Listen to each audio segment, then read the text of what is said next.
Welcome to the inaugural episode of the Adam Gilbert Show, filmed and recorded live in downtown Palm Springs, California. Our first guest today is Adam Levy, who I've known for 30 plus years and lives in the desert. He is the marketing manager of Spotlight 29 and Tortoise Rock casinos. Today we talk about a number of interesting topics, from impostor syndrome, marketing principles, best ways in which to utilize some of the new technologies. Adam is a great guy. He's hilariously funny. You can follow him on Instagram at Levy and Me. That's Levy and Me. And I'm sure he's on LinkedIn, Facebook, and all the other platforms. So enjoy the show. Hopefully you'll get a lot of great value. And thanks for tuning in.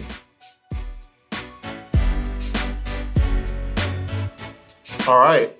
Well, welcome to I guess we're called the Adam Gilbert Show for now until we get a better, more creative. But that's what happens on the first episode of any given podcast, because you can't have everything figured out. It was meant to be, man. I know, exactly. So we'll figure out the title a little bit later. But here on the show, the goal is to talk about entrepreneurship, investment, personal finance, the things that are interesting to me, and just business development generally, with fun, interesting people who are doing amazing things, and kind of just glean information that we can from people who are out there in the field doing it at high levels, but also finding out the day-to-day, the boring stuff, the stuff that isn't exciting, and how to do it. But hopefully we'll talk about some more exciting things than that. I am happy to be joined today by another Adam Levy, who I've known. How long have we known each other now? Pretty sure we met when we were in our dad's balls. At least. So, Jesus. That was pretty bad. Can we cut that? We don't want to know what they were doing. We don't want to know what they're doing. But we've known each other since like Temple Isaiah preschool, I think. Yeah. So yeah. A long time. Over 30 years. And for us, that's a great portion of our lives. Got to start the show off with a bang, right? So yeah, we've known each other for 30 plus years. I think we really got to know each other more in high school. Yeah. And Adam is just a very talented individual, one of the most funny, creative people I know, whether it's music, stand-up comedy, writing, directing, marketing, covers the full gambit of things that are interesting, and kind of outside of my expertise. I'm very analytical, very linear, straightforward, and you are very outside the box and all those things. That's why you're always so interesting to me, and I think it's why we have like pretty interesting conversations. Thanks, bro. I feel like you are the expert of everything I'm not good at. Yeah, and I feel the exact same way. And to be honest with you, like everything that you described, like personal, finance, all this stuff, are things I generally like sucked at growing up. Mm-hmm. And, I kind of grew up as like an artist, trying to find my way. And then later on in life, when I finished school, I purposely went to major in business management. I minored in finance. I have an AA in accounting. In all subjects I specifically hated. No, purposefully. I went in and got degrees in all these because I knew I just didn't think that way at all. So hanging out with you, who just, these kind of subjects come naturally to, is always fun, because we bounce ideas around organically, and it's great, man. And thanks for having me on the show. I get all bashful when people even say nice things about me. I know. That happens to me too. Appreciate it, man. Yeah, it's hard. But yeah, that's what's always interesting to me, especially as we talk about business and even the growth of personal brand. The reason why I'm doing a podcast and having these things is that in order to do business development in this world, in this world of social media, in this world of marketing, it requires having, a bit of a creative mind. Absolutely. Of doing video, of doing podcasts, of writing, and having copy on your social media posts. Mm-hmm. So I think at this time more than ever, there is that intersection, and I think we have to combine forces in those ways and think about things differently than just traditional mediums that we have in the past. I think you said it best. ironically, the definition of advertising is art with a purpose. Right. So having that perfect combination of both analytical, business savvy, and creative mindset, that's how you capitalize in the marketing game and advertising, because you need to make sure that you're reaching who you need to reach because of your advertising dollars and your budget. Exactly, 100%. So I definitely want to get to that. I think we've already hit the we ground go. running on it. But let's go back a little bit. I want to hear a little bit about your story, about how you got to Sure. where you are today, and kind of go over some of the things that you've learned on your path to where you are. Cool. So I kind of grew up on the stage. I was always forced to be in theater and professional theater. And at a young age, I kind of had this inner mindset like, all right, you're going to be in front of a lot of people, so just don't suck. You can either like do a good job or hold back and be equally embarrassed. So if you're going to already be out there and put yourself out there, like just like don't suck. And it's funny, that simple mindset has kind of been like my motto my whole life. Like, I know like I'm not going to succeed in everything I do, but everything I do, like I'll pour my heart into it.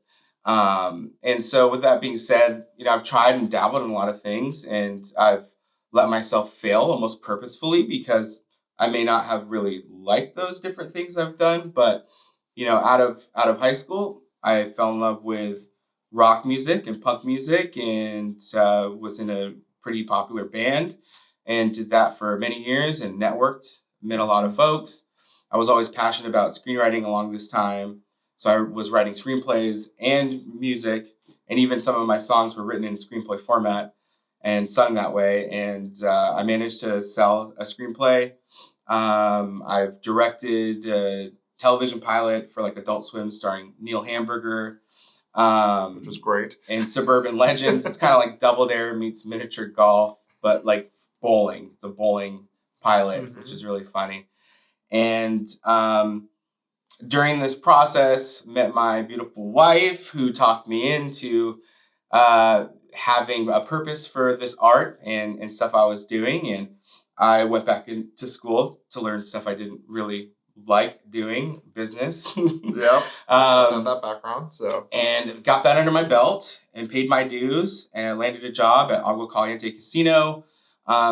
Started off in marketing, worked my way up to the advertising manager at Agua Caliente Casino Palm Springs, formerly Spa Resort Casino.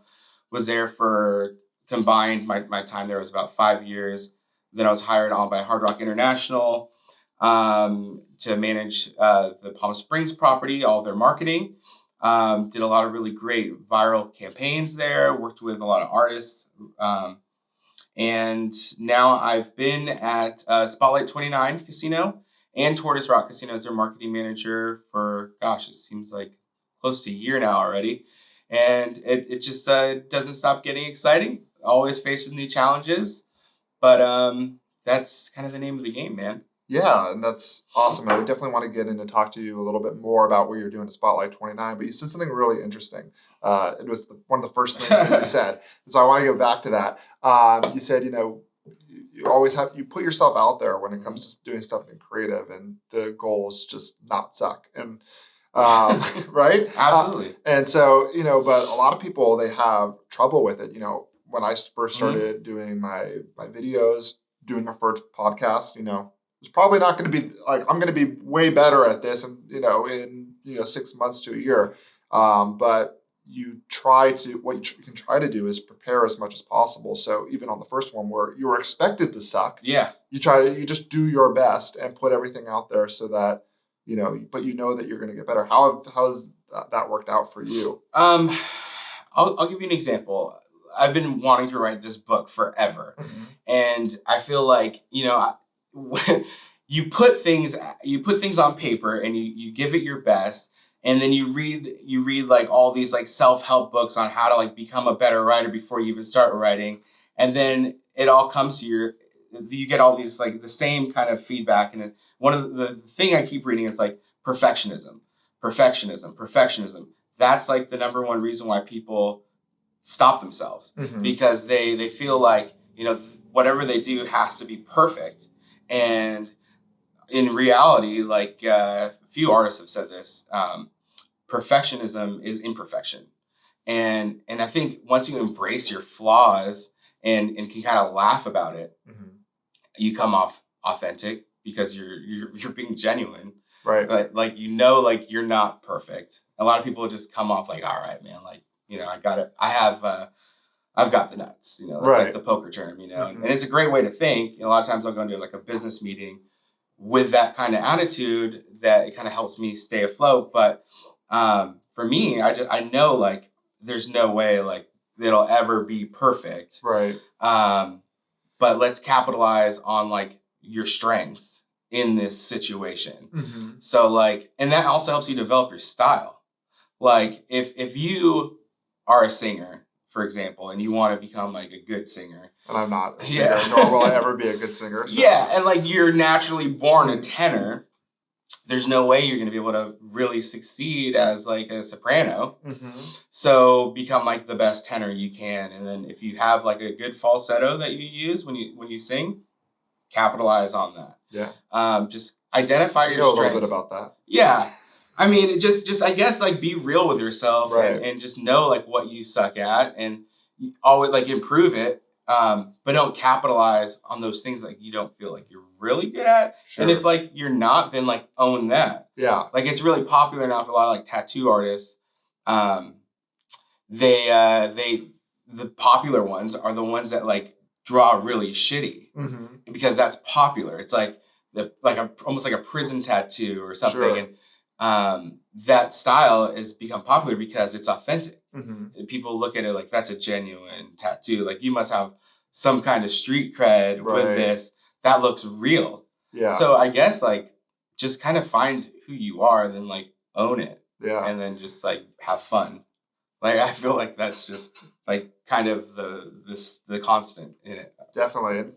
You go through so much, so I want to be able to come back and touch on a couple of things. No, it's good. So the first thing I definitely want to talk about, because I have people who call me all the time asking for advice or how to get started, and people run into this perfection mentality of I can't start until I know what I'm doing, and I always just tell them the Nike philosophy: just do it. Just start, because through the process of just starting, you figure out what you're good at and where you need help. Also on that same route where you're saying, you had a couple of things that you weren't proficient in on the business side, so you went into classes. I think there's definitely that balance there of, you need to have a certain form of proficiency in certain areas. But then if you're not a tenor, if you're not a business guy and your brain doesn't think like that, double down and concentrate on the things that you are good at. Absolutely. And spend the time and, and it's kind of, the antithesis of what we think about. We want to fix what we're bad at, but really we should be concentrate on what we're good at and doing those things, because you're going to be able to have a better ROI on that investment of your time and energy into certain things. Yeah. And then again, I mean, like in some cases, there are people who just like aren't naturally good at stuff, but they stick with it. Sure. And they continue at it for years and years and years. And they put their time in and they do become great. It's one of those things that like the 10,000 hour rule. Malcolm Gladwell. Yeah. It does happen. Like I've known some performers like I grew up acting with, and they were always like kind of like second string, and they're still doing it. Yeah. And they have never stopped performing at a professional theater level, and they probably won't because they love it. Yeah. Like love versus talent. I mean, I think love conquers all. You know? Exactly. So, I mean, if you really do love something that much, right? You're not working, you're having fun. You might not be like the best at it, but like you're working your ass off. Yeah. Like some people say, like Steven Spielberg. A lot of directors say like Spielberg isn't the best director. But one thing that a lot of his crew has noted after every production is he's always the first one there and the last one to leave. And he's the hardest working person on set. And is that why Spielberg's the best? I mean, maybe he doesn't have talent, but we'll never know. Right. Well, there's the passion threshold, right? And the talent, right? And so in my personal view, I think that if you have extreme passion, it will go over someone who has natural talent if they're not willing to put the work in. Absolutely. Will you eventually hit a ceiling in terms of what your talent can do? Maybe. But that passion, I think if you continue and you cultivate it and you don't give up, it will push you past, thousands, if not, Absolutely. millions of other people who just aren't willing to put the work in. Absolutely. Absolutely. Sorry, I may have derailed you again. No, it's good. And I do want to talk about one more thing that was interesting, because I think a lot of people, especially at this stage in our career, we're in our 30s,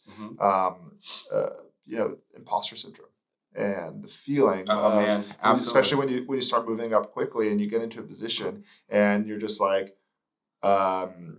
why am I in this position? I don't know what I'm doing. Does anyone else? And I think it's something that a lot of people deal with.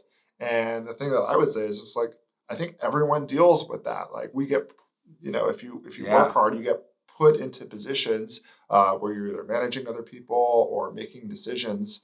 And there is no training for that. There, outside of just experience and doing it and trusting that people put you in that position to make the best decision that you can with the information that you have. Yeah, the imposter syndrome. If you guys haven't heard that term before, it was a term that was told to me when I was going through it, and that alone could be a really great podcast, right? On different people who have gone through that. Sure. But for me, gosh, that hit me hard, and I didn't realize what I was going through when it first happened.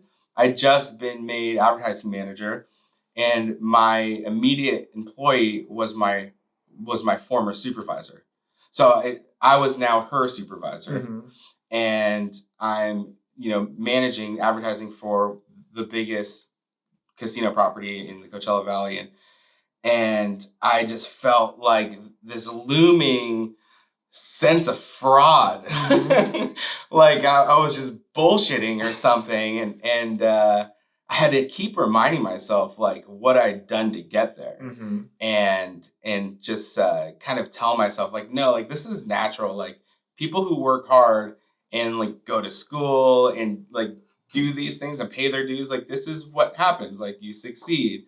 And I remember calling my good friend Brent Cunningham, who we also went to school with, since Temple school, little kids. And he's like, oh, you're going through the imposter syndrome. He's like, I deal with that every day. And he's this huge attorney in Chicago right now. And he's like, yeah, man. He's like, it's just because you were a bad kid. You party a lot. It's just your past kind of haunting you. There's no way you could see yourself in this kind of light anymore. But it's growing up. I think that everyone should. If you're doing good stuff in your life, I think you should have that imposter syndrome. Unless you're a narcissist or a sociopath, and then you should have that like that as well. But I feel like the imposter syndrome is part of growing up. If you are indeed growing up, because some people will argue, the secret to success is staying young and not growing up. But to me, that imposter syndrome is something that I battled for at least a good year. Yeah. And it was horrible. Right. I remember, so my experience with it is that I'm 25 years old. I just graduated law school. I'm working in my first, legal job. And I look at Backpage. I'm like, we're just I look like a literal child. Did you say back? You went to Backpage? Backpage. Yeah, I was looking for law jobs on Backpage. Some of the things that I took up were. Hopefully those videos aren't still around. That's why I'm recording all these other videos to push those down. But I go in. I have an office, and I know some things. And I have these people coming in, they're in their 60s and 70s, they're doing wills and trusts, and they're asking me for advice, and I'm like, I should be asking you guys for advice, and you're paying me. This is a weird power and age dynamic, and something that we just have to get through and understand. And I think it's just it's a normal thing that people feel. I think one way I coped is just in my life I've dealt with a lot of humility. A lot of charity and those kind of things in those situations help you kind of overcome any sense of doubt in your own mind. You can kind of see both sides of the spectrum. And for me, as looming and as depressing as it kind of felt, I saw the light instantly. I'm like, all right, I feel like this is just kind of a rite of passage. it'll pass. Like, I never doubted my capability for doing the job. And I think that's where people could easily fail, Right. or it's a slippery slope. Because once you start dwelling on that or doubting yourself and where you're at, then that's when you're gonna definitely crash. But for me, I just kept reminding myself, look, you've paid your dues, you know what you're doing. Like, all of you're always meeting your deadlines. You're above budget. You're doing great. And once you keep that focus, you're fine. But it's a slippery slope, man. Definitely. All right. Well, so we're dwelled in the negativity of personal thoughts and anxiety. Let's move on to some more exciting things. So, what are you currently doing at Spotlight 29? I mean, so you're here. People want to know about marketing and how they can better do things for themselves. So, what are some of the things that you're doing? Sure. And then we'll go into maybe some best practices and things that you've learned along the way. So, I manage all the marketing for 2 casino properties, Spotlight 29 and Tortoise Rock Casino. They don't have resorts. So my game plan and strategy is a little bit different than what I'm used to. It's a different kind of mixture, but I mean, ultimately it's an attention. We're here to grab your attention. And I mean, these are like the main objectives, here to grab your attention in like a copycat industry. So for me, my job is to like think out of the box. We have a big comp set here, a lot of competitors. So my job is to create promotions and advertising that are unique and while obviously increasing our coin in, which is the name of the game. So a lot of advertising campaigns. One major thing that I've recently done, we were doing month-to-month promotions. We now do bi-monthly, which ends up saving us a lot of money. And we're able to create more of an ownership with our players. They can get used to those promotions, and we can tell more of a story, which is another huge objective in marketing in general and advertising. So that's one big focus that we're doing. Right now, we're working on a wonderful tribute show series. So spreading awareness for that.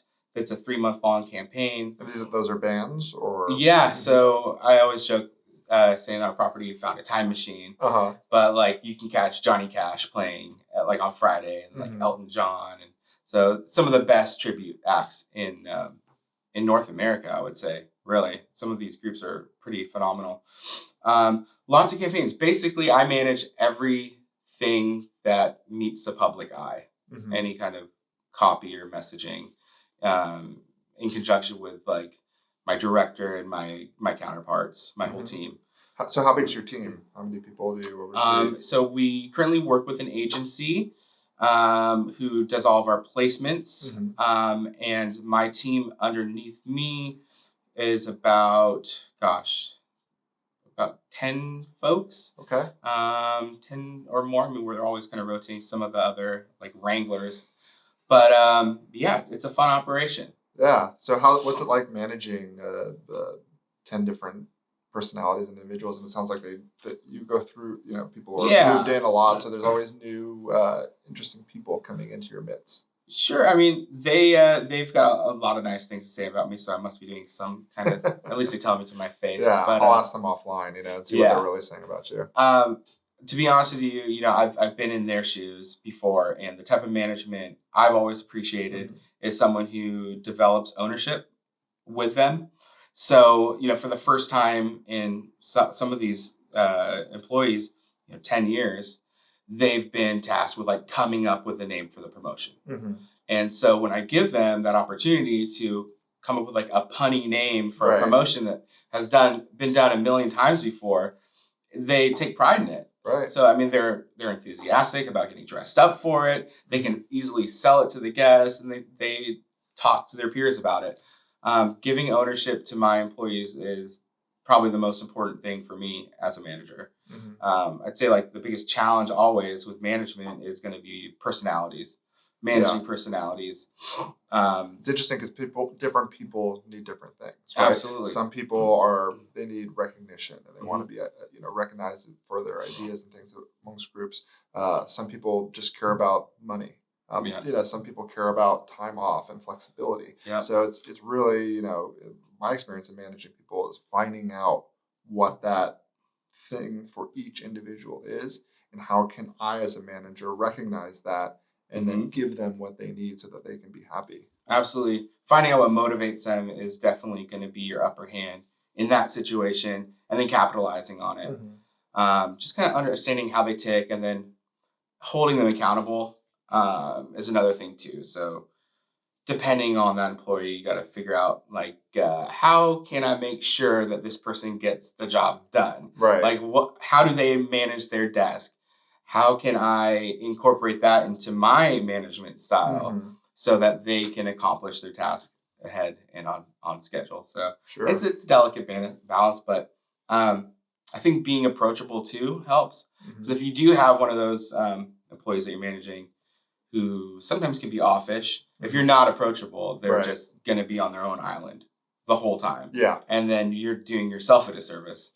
So, yeah, just be approachable, and you're human. They're human. They're going to make mistakes. You're going to make mistakes. Just figure out how to make less of them. Right. So say someone new is coming into your marketing team and they don't have extensive experience in marketing. What are the things that you realize that people just don't get or get wrong or have the wrong assumption about what you guys do? Misconceptions in the industry. Yeah. I'd say probably the biggest misconception is timing. It's like, marketing is like cooking. Like every type of collateral that you see out there takes time. So, the assumption always from any department who needs something is like, we just have this magic wand that just makes a poster appear. Right. But if it's new creative, you're going to have a different time than something that's already been created. If we're just changing like a word or two, it's likely like the time frame, but timing is always going to be your biggest battle. And then setting yourself up for success by giving, accurate expectations. Sure. If you're able to manage your expectations, you're in the clear. But if you're, setting yourself up with unrealistic deadlines, you're toast. Under promise, over deliver. Absolutely. Right? And I'd say like the other thing in dealing with clients in marketing is you're working with a lot of passionate folks in general in business. And everyone thinks that the more information you put on like a poster, the easier it's going to be for you to sell your idea. And if anyone asks a question, you just point to the poster and it'll answer it for them. But that's not the case. Like, it's always going to be less or more. In this day and age, I can't stress enough, you want people to come and interact with your staff and with you because you're the person who sells you better than anyone else. So if you do have like a poster with like a ton of copy on it, which looks horrible, you're only doing yourself a disservice because no one's going to read it. First off, everyone's just going to zip by, and you're gonna create a situation where your staff is going to like feel compelled to point to that poster instead of like verbalize and be human. Right. And I think that's something that I've had to learn, in my career in business is, when it's your concept or something and you're, because I do give a lot of things to creative graphic designers, for all of our stuff. And at the beginning, it's like, okay, I want this, I want it here, here's what I want. Like, can you do it? And what I really learned to do is, I don't have a creative brain for a reason. Like, let me concentrate on this stuff. And I was like, okay, here's a bunch of information.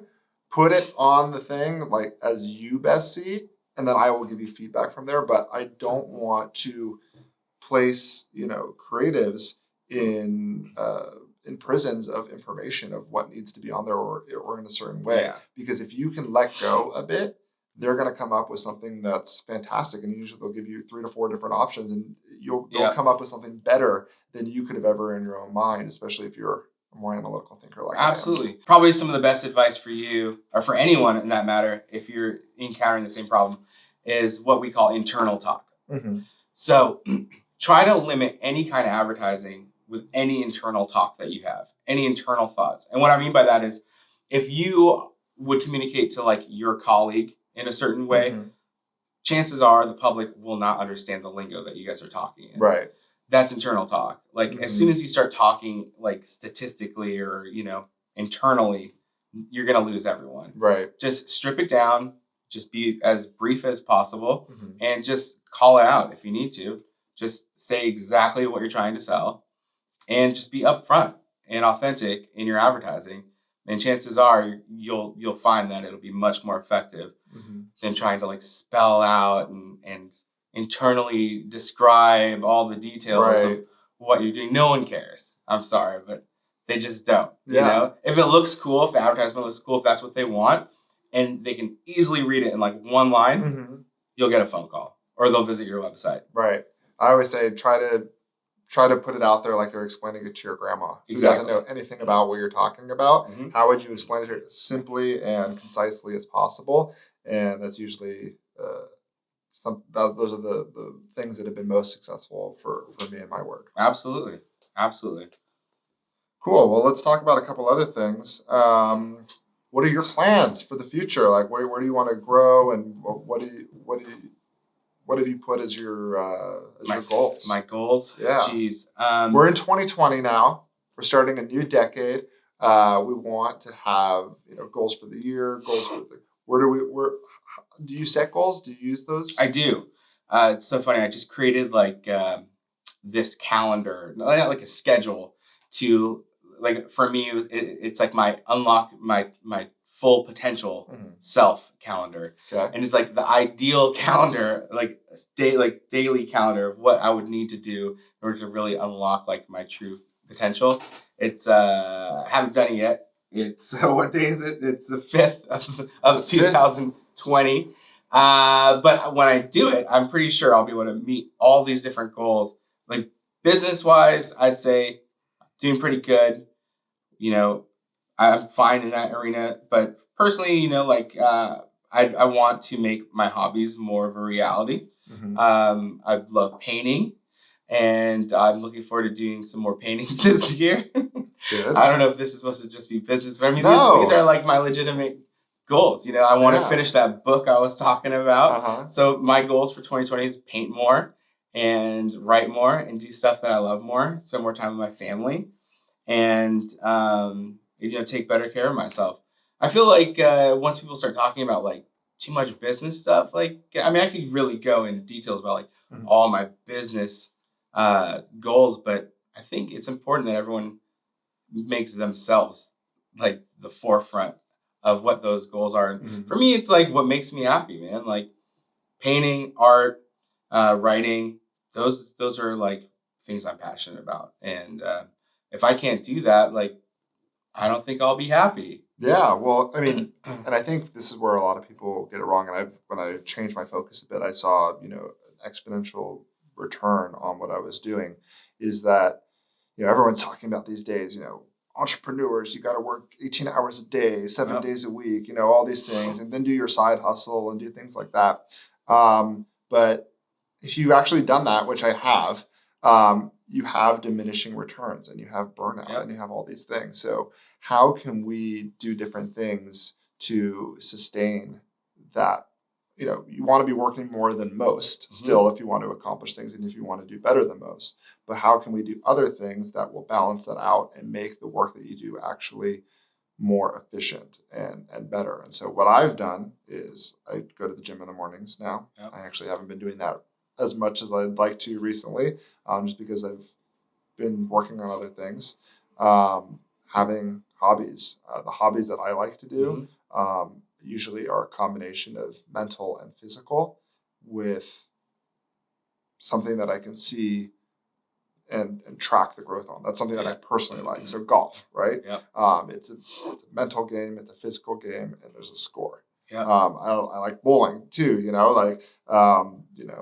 there's a score that you can track, and if you do it more, you can see that your score gets a little bit better. So actually having that, and then really just trying to spend more time with family and friends. And one of the things I did in the new year was text and reach out to people who I've been kind of pushing, concentrating on work all the time, because you really do. Like I already feel great after this conversation and sitting down with you, and this is the most we've talked like in maybe even a couple of years.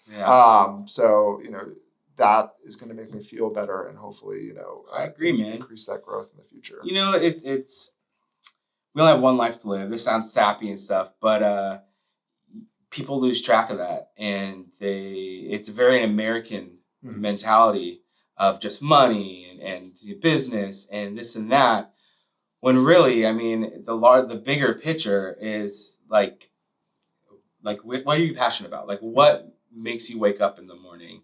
What makes you happy? What makes you thrive? And for me, like, I could talk about business all day long, but for like, I love to paint. Like, it clears my mind. Mhm. I love to write. It decompresses me. It's kind of like therapy for me, and it makes me more at peace with myself. And I think at the end of the day, like when you're on your deathbed, you need to be like at peace with yourself. Like Mhm. whether it's like, oh, I had all that time. What should I have been focused on business, or should like I've been having fun with my friends, you know? Sure.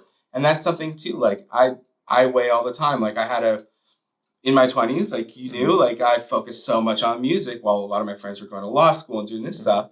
And there's a time where people were like, or when I went through my head, oh my gosh, like they're doing so great. But then I thought, I'm like, you know what? Like you did great too, man. Like Mhm. you had your time. Like that's Right. what you wanted to do. You spent a lot of time with friends. You made a lot of great relationships. You have all these incredible memories that none of them have. Mhm. And would you trade that? I mean, why? You know, like for me, I think like if I were to take the different route and be at my deathbed, I would have always had that regret. Of course. Yeah. And I think in this new year, it's important to like really understand like what kind of regrets do you have? Like, Mhm. how can you not have those? Yeah. And I mean, it just brings on such a great and interesting point because I think you're right. We do have a huge focus on money and wealth.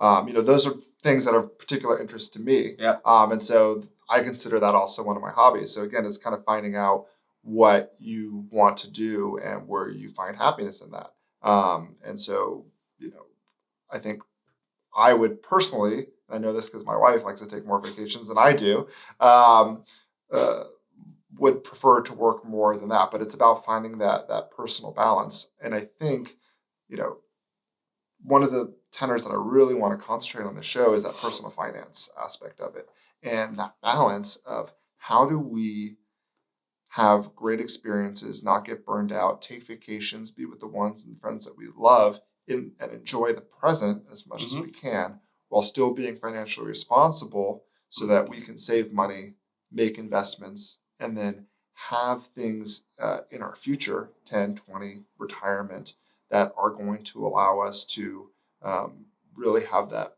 freedom and flexibility to enjoy life at a later stage and not be forced to be working at that time. So again, it's every person is going to have a different equation about what makes them happy. But I absolutely. think it's about being introspective and deciding and figuring out what that balance is for you and where can we defer some gratification and when do we need to know that gratification should be experienced right now. Absolutely. You know, it's case by case. I remember taking customer service courses early on in my career, and one thing that pops out when you mention this is one thing that we learned was when you meet a guest, you may be having a bad day, but just realize like when they're at your resort, this could be like the vacation that they've been saving up for all year round. Right. And to you, it might just be like some like a rinky dink hotel or wherever Mhm. you might be, Yeah. but everyone comes from a different walk of life. Sure. And that little vacation, whether it might just be like a staycation for them, it's not about like where they went, it's Mhm. about like who they're with, you know? So, as far as like personal finance and that, and vacations are concerned, it's case by case. Don't go in debt for a vacation because I'll tell you what. I mean, you could have just as much fun literally in your backyard Mhm. than going to Hawaii or San Diego for that matter. Um, if depending on who you're with, if you Mhm. bring your family, it's the memories that you're creating, Right. um, and you don't want to definitely like throw your pocketbook into the burner over it. Mhm. But also just make sure that like you're gathering your nuts, like you're Sure. stacking your nuts so that one day you can really enjoy the fruits of your labor. But find the balance and don't live beyond your means during that process. And I think that's a really hard balance for a lot of people of is, especially when you get to a certain level of, then you're trying to keep up with the Joneses and, Yeah. they're buying a boat and a place in the mountains and you're like, oh, I want that. But, maybe if you use that nest egg and put it into an investment that's not as sexy or that you can enjoy right away, it will allow you to then generate cash flow to kind of do more fun things. But then, you could get cancer the next year, and it's all for naught. So again, and I think it's an interesting thing, especially for, call it the millennials, is that change. And I think that's what a lot of, older bosses and managers are having trouble with, because we have a different mindset of what that balance is and what we want our lives to be. And we don't want to dedicate or most of us, I'm making generalizations, don't want to have to put everything into our job, and it really is a job, and then people are bouncing around, and people aren't in jobs for 20, 30 years anymore. It's just not the way of the world. I think you'll see the most return as a business owner when you put just as much emphasis on the family side of your establishment. The 29 Palms Band of Mission Indians do a phenomenal job of making the workplace extremely family oriented. And we get paid a paid day off for our birthday. They practically any kind of family gathering issue, they'll don't even bat an eye at letting us get it. And they see a huge return. That's why most of the employees there have been there for 10 plus years, 20 years. There's a lady there, almost 40 years with that whole establishment. Right. Even though the property itself has only been there for 25. But I'm just saying, like, when you do give back in that respect and make that the cornerstone of the way you think, you're going to get returns.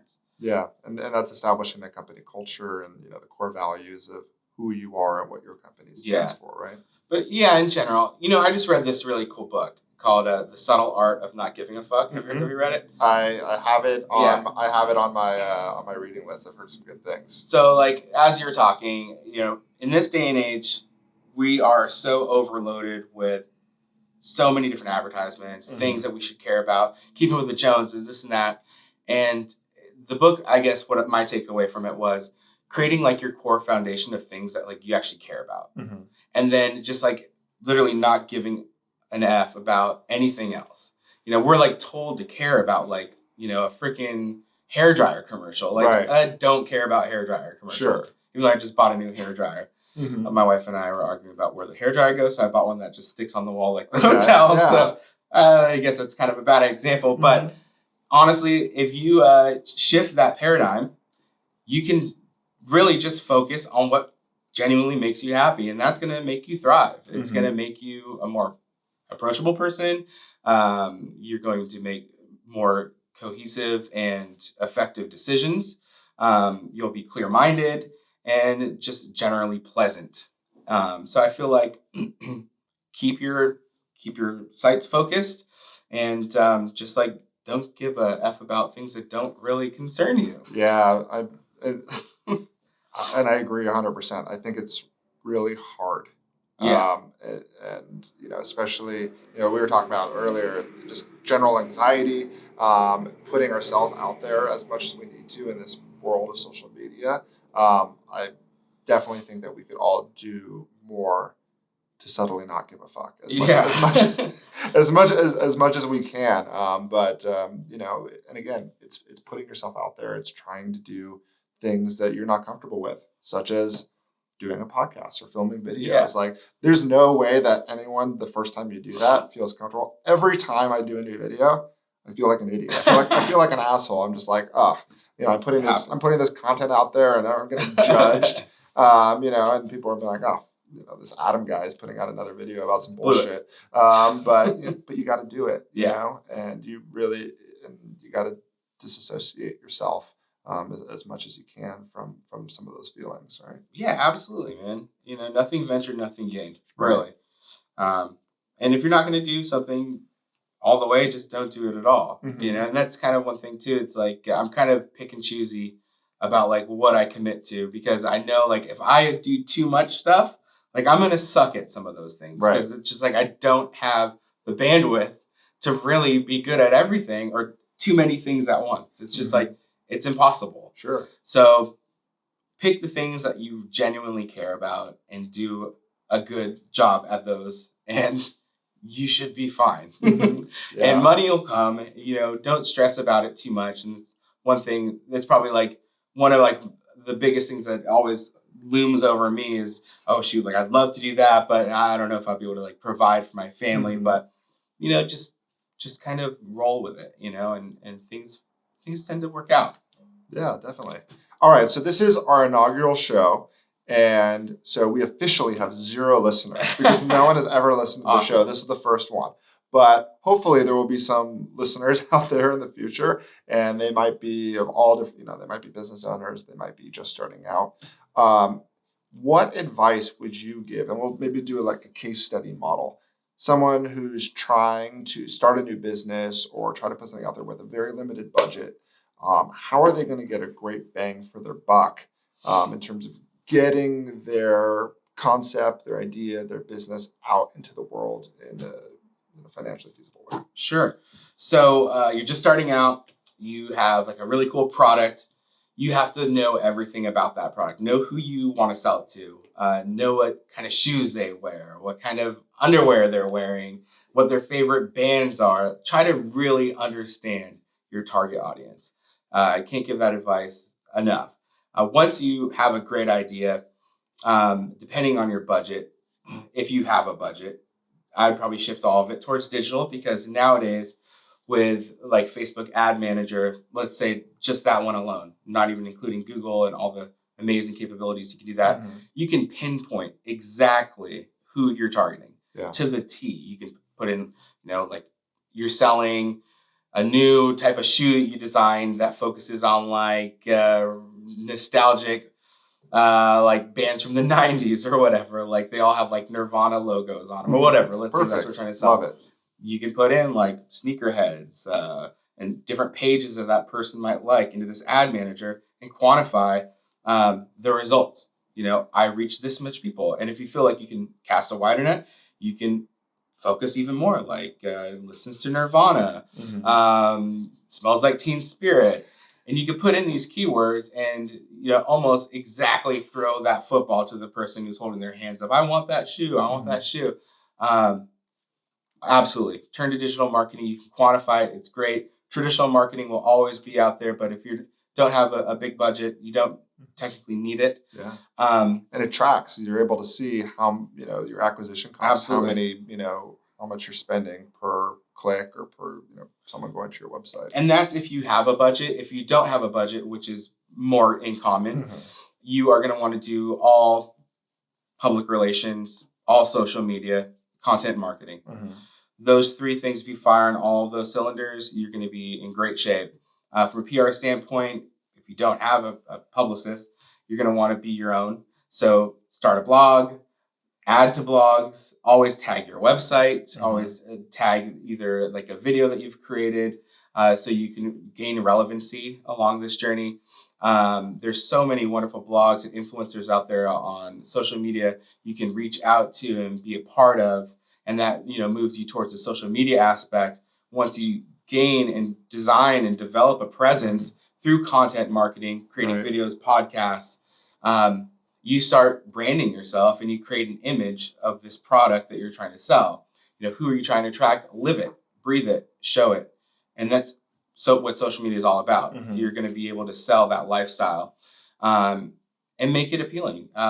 Find your niche in that story. Like, how are you going to tell this story? Is it going to be through like the eyes of a little kid? Maybe that's how you do it. Maybe you tell your brand story through the eyes of a little kid who sees the world in cartoons. Like come up with something unique and then a voice to tell it in. And in this day and age, you don't need any money to tell that story because all of those tools are at your fingertips. You're going to need to invest time in making that happen. And you might need some skills in like graphic design. But honestly, go to YouTube, type in anything you don't know. I'm sure there's a tutorial out there to show you. Buy a camera or rent one or borrow one, or in like Werner Herzog's case, steal one from your local school. That's a bad one. But you can make it happen. They've shot like movies with iPhones now. Right. So it's incredible. If you don't have like a phone, you probably shouldn't be starting a business. And your phone has like everything you need to tell your story. Step 1, get a smartphone. Yeah, get a smartphone. Tell your story and just be consistent. Mhm. So tell your story, be consistent, and be unique and authentic. And those are just core key things that you'll need to succeed. Yeah. And I'm going to just tag onto that because, I mean, once you create that content and you put it out there, it comes to the business development side. It's the sales side. Use your phone to create the content, but also then follow up, make calls, DM people, whatever, who might be interested. Call stores who might want to carry some of your products. Again, the more traction, the more work that you put into it, the more opportunities will come your way. And I think a lot of people, they'll put, they can create great content and put it online. But if there's no follow up, if there's no customer service, if there's no sales and work, then you're not going to do as well as quickly as you otherwise could. And get savvy with it. Learn how to tag appropriately. There's a lot of different etiquette now with social media. Just make sure you're following some of those guidelines in doing so. And I should tag 100 of my closest friends in every single post that I do to try to sell my product. Yeah, I don't think every time. Only on like really pertinent matters. Like be sparingly with it, you know. But there's so many different ways to reach out to other folks who've already done it. Like if you want to be an influencer and you have a product to sell, like reach out to people on Instagram and who you want or you're aspiring to be, and just like introduce yourself. Like say, hey, like I want to sell this. I love your brand. I look up to you. And if you want to solicit yourself for any advice, do so. Like I've reached out to people and artists before at different positions, and it's always paid off. Like they're not used to getting people shooting them heartfelt messages, asking them like, or telling them, hey, you're awesome. Like, how can I do this? Or I need something. They'll write you back. That's another cool thing about social media is it's so personable. Like there's no middleman anymore. Right. It goes both ways. Yeah. I do a lot of video content, and I'm shocked how few people reach out to me asking if, I might say no. It might not work for what I'm doing, but I'm shocked how few people, asked to go out to coffee, asked to go out to lunch. I feel like I'm always the one like pushing those to happen to, gain traction and do things. People will say yes. Yeah. Even people not everyone is busy all the time. You assume that people are way busier than they actually are. It's funny. So where we're filming right now was next door to like when I was little, I used to intern for his dad's TV show, which is next door. And then it was originally downstairs where we're at right now. But the way I became an intern was I just picked up the phone and I called the guy and I'm like, hey, my name is so-and-so. I'm 18 years old. I would love to intern. I do whatever it takes. I just really want to get into making movies and film, blah, blah, blah. And he's like, all right, I'll think about it. Next day I called him again and showed up and I got a great internship. Yeah. You just have to kind of put yourself out there. Yeah. The worst thing they're ever going to say is no. And that's one thing too, is I'm always have to like, my wife will be afraid to do something. I'm like, what are they going to say? No. Yeah. What's the worst thing that can happen, right? Yep. They're going to say no. Okay, cool. Then you move on. Yeah. Or ask them again. Yeah, exactly. or like do a little bit more legwork to show you're more credible, then ask again or build from it. But, I've purposely put myself out there a lot, by just asking. Just put yourself out there. Like what the worst thing they're going to say is no. Right. So just do it. Like what you said. just ask. Exactly. Like if you really want to do something in life, like do it. Like just reach out and grab it. James Brown, like famous thing he would always say is like, just open up the door, I'll get it myself. Mm-hmm. Just open up the door, I'll go in there and get it myself. He's like the hardest working man in show business. Yeah. In many different ways. Yeah. All right. So we're getting towards the end of our interview. Are there any final thoughts or things that you want to... Thanks for having me on the show. If you ever need a silly guy to come in and talk about marketing or if you want to throw things my way, I'd love to be a part of it. And I love you, man. Love you too, bro. Hope this is a success, and it was great being a part of it, man. Yeah. Well, thanks for being here our inaugural show. I knew that at least if I got you in here, that we can actually have a conversation. Great guys. Yeah. So sweet of you, bro. It was really nice. So thank you for being here. Thank you for watching. We will be doing more of these in the future, having more interesting people who can offer you advice, thoughts, practical applications of things, both here locally in Palm Springs and hopefully all over the state, country, and world. So thank you for joining us. Thanks. Thank you for listening to the inaugural episode of the Adam Gilbert Show. You can follow me, Adam Gilbert, at all of the platforms at Adam Gilbert 13. Please comment, like, share this podcast on all platforms or wherever podcasts are sold. Again, you could follow Adam Levy, who was our amazing guest and marketing director at Spotlight 29 at Tortoise Rock Casinos, at Levy and me on various platforms. Thanks for joining us. If there are other topics or guests that you would like me to cover, please let me know and engage with me on my platforms. And we look forward to more of these podcasts in the future. Thanks for joining.